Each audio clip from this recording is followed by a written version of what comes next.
Dans cette capsule, on va parler de la charge d'un condensateur. Mais cette fois-ci, ça sera une variante, parce que d'habitude, la charge d'un condensateur, on cherche à déterminer UC, c'est-à-dire la tension aux bornes du condensateur. Mais cette fois-ci, on va pas travailler avec UC, c'est-à-dire ici, c'est la tension, je noterai UC. Et ça, j'ai une résistance ici. Et donc ça, c'est UR. Et là, j'ai une capacité. Et donc, l'inconnu, ça ne va plus être UC, problème, mais ça va être la charge Q. Je rappelle qu'un condensateur est séparé par un isolant, ce sont deux armatures. Ici, vous avez Q plus Q. Et ici, vous avez moins Q. D'accord? Le problème est le même. Il se trouve que il n'est pas interdit que dans un sujet de bac, pour voir si les élèves, pour voir la réaction des élèves. Donc on nous dit établir l'équation différentielle de la charge du condensateur en fonction de la charge et de sa dérivée première. Donc là, il ne faut pas paniquer, il suffit d'écrire la loi des mailles, c'est-à-dire on va écrire que la tension du générateur E se répartit, je le dis comme ça, entre UR et UC. Cette loi demeure vraie, quelle que soit la situation. Donc je sais que la tension UR est égale à RI, et je sais que la charge du condensateur est proportionnelle à C fois UC. C, c'est ce qu'on appelle la capacité. Capacité, c'est une grandeur qui dépend de la géométrie du condensateur, c'est-à-dire, je rappelle ici quand même que le condensateur, entre les armatures, il y a un isolant. C'est-à-dire, au bout d'un certain temps, de toute façon, il n'y a plus de courant qui circule, et cette borne-là du générateur a le même état électrique que celui-ci. De la même façon, la borne moins, on la retrouve ici. Pour avoir une image, vous pensez à une pile de 4,5 volts. Vous voyez bien les deux longuettes, et ben c'est ça le condensateur. Ils sont séparés par tout simplement de l'air. Ça, c'est un condensateur très particulier, mais en ce qui concerne les condensateurs, la distance entre les armatures est extrêmement petite. Donc on va continuer. Donc là, moi, je vais établir l'équation différentielle en fonction de Q et non pas de IC. Ce qui veut dire que E, pour le moment, donc j'ai écrit ça. Donc, eh oui, je sais également que l'intensité du courant électrique, par définition, est égale à dQ sur dt. Donc, R s'écrit, première transformation, il s'écrit R dQ sur dt.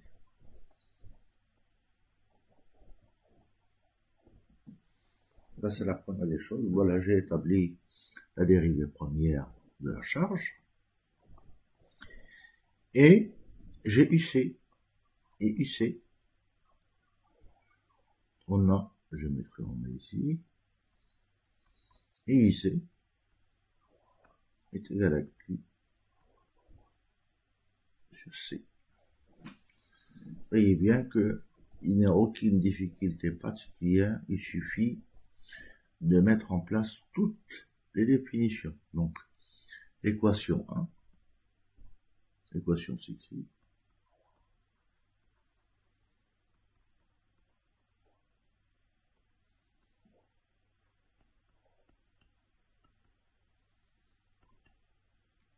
E est égal à R dQ sur dt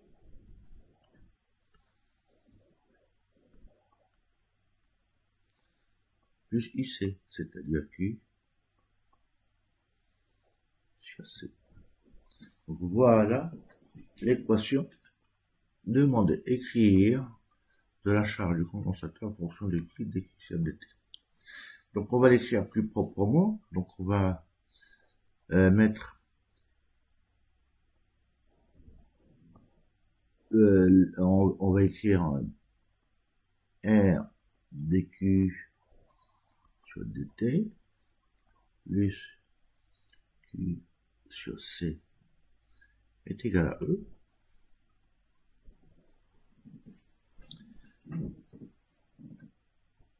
Oui, donc je divise le tout par R parce qu'elle est constante toujours, donc dQ sur dt plus Q sur RC est égal à E sur R. Donc une fois que vous avez établi ça, il est très conseillé d'étudier la dimension, ce qu'on appelle pour vérifier si votre équation est homogène, et ça permet de voir si nous avons commis des erreurs. Ici j'ai des charges sur un temps, c'est-à-dire c'est un courant électrique. De la même façon, Q, RC, donc à partir de là on déduit que ça c'est un temps. Donc RC c'est taux. C'est une constante du problème. C'est-à-dire R est donné, la capacité aussi, et donc la résistance, en fait le conducteur ohmique, qui a une résistance donnée, multipliée par la capacité, ça sera des secondes.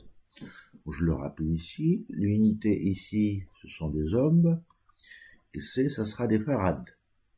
Sans cela, vous n'aurez pas des secondes. Ici, ça sera des secondes. Et pour finir, E divisé par R, c'est un courant électrique, et donc c'est une charge par unité de temps. Voilà l'équation différentielle demandée. Donc on va écrire. Donc je la garde. J'efface tout.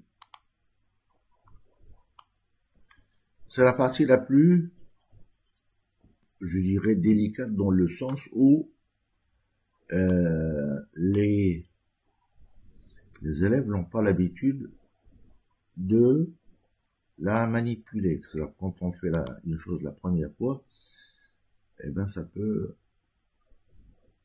perturber. Donc nous avons 1 dQ sur dt plus Q, je mettrai sur taux, est égal à E sur R. Voilà l'équation différentielle. Deuxièmement, on me demande de la résoudre. Bah, comme c'est pas un cours de maths, on sait très bien que c'est une exponentielle. Ça, c'est une équation différentielle avec un second membre constant. Donc, en physique, on a dû vous dire que Q de T, c'est comme si vous avez fait des maths sans second membre, et ce terme se transpose ici, et vous aurez tout simplement est égal à, je dirais, deux constantes que j'appellerai A plus B par l'exponentielle de moins T sur tout. Voilà l'équation de voilà la solution de l'équation différentielle 1. Avec A et B, donc, sont des constantes à déterminer. Avec A et B, ce sont mes inconnus. On me dit, question 3, initialement le condensateur a une charge nulle. Exprimer Q en fonction de T, c'est-à-dire on nous demande, cette fois-ci à T égale à 0,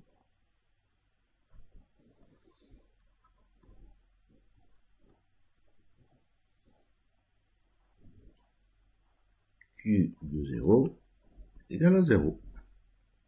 On injecte ça dans l'équation. Donc je rappelle, ici vous aurez 0.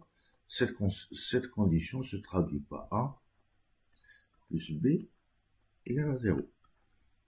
Donc Q de T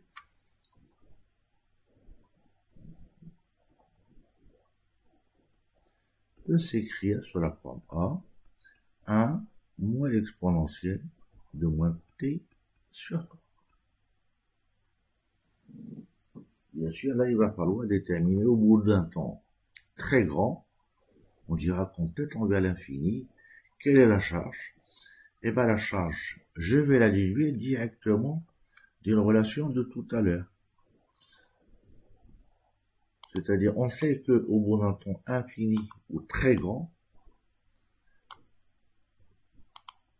je dirais qu'on a d'abord, on a qui est égal à C fois U à T tend à l'infini. Q, je l'appellerai grand Q, je crois que c'est ça qu'ils l'ont appelé, est égal à C, et la tension au bout d'un temps infini, c'est E. De ce que je disais tout à l'heure. Le condensateur, il arrive à un moment où il y aura, puisque ici il y a un isolant, c'est ça ce qui est très important, la tension ici, ce sera la tension E. Et bien, si on aura déterminé la solution définitive de mon problème, c'est Q de T est égal à C fois E, facteur de 1 moins l'exponentielle de moins T sur tout. Donc voilà. Et d'ailleurs, à partir de là, il suffit que je divise Q par C et on aura la tension IC. Je mettrai une remarque. Pour vous dire, travailler avec U ou avec Q, c'est exactement la même chose. Donc E, je peux dire que IC de T est égal à Q de T divisé par C. Et on retrouve ce que vous connaissez à force d'avoir fait cette manipulation. Ça, c'est une remarque. Donc la question 3 est faite. La question 4. On note taux est égal à RC. Quel est le pourcentage de sa charge quand vous quel est le pourcentage de sa charge maximale? À quel pourcentage de sa charge maximale le condensateur est-il chargé au bout d'un temps? Taux et 5 taux. Et bien ici, donc la charge maximale, donc je l'appellerai Q. Grand Q est égal à C fois E. Et on me dit de calculer tout simplement, là c'est du calcul numérique, Q de taux est égal tout simplement à C fois E, parenthèse, 1 moins l'exponentielle de moins 1, puisque je remplace T par taux. Et ça, on va trouver quel pourcentage, et bien ça sera, si j'appelle ça le pourcentage maximum, donc j'aurai Q de taux sur C fois E, ça c'est la charge maximale. Hein.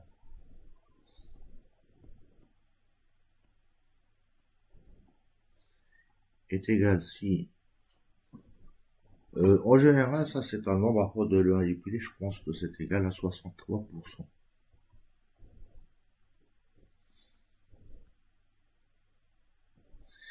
Et au bout de 5 tours, je mettrai Q de 5 taux est égal à C fois E fois 1 moins l'exponentielle de moins 5. E, c'est 2,7 à peu près. Et donc là, vous aurez Q de 5 taux sur CE. Hein, ça sera égal pratiquement à 99%. Hein,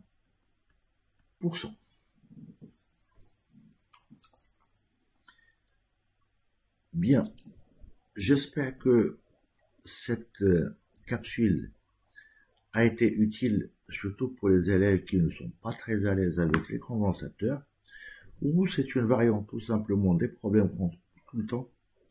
J'ai traité essentiellement la partie technique. Donc j'espère que cette capsule vous a plu, et n'oubliez pas de la partager et de la liker. Je vous dis à bientôt.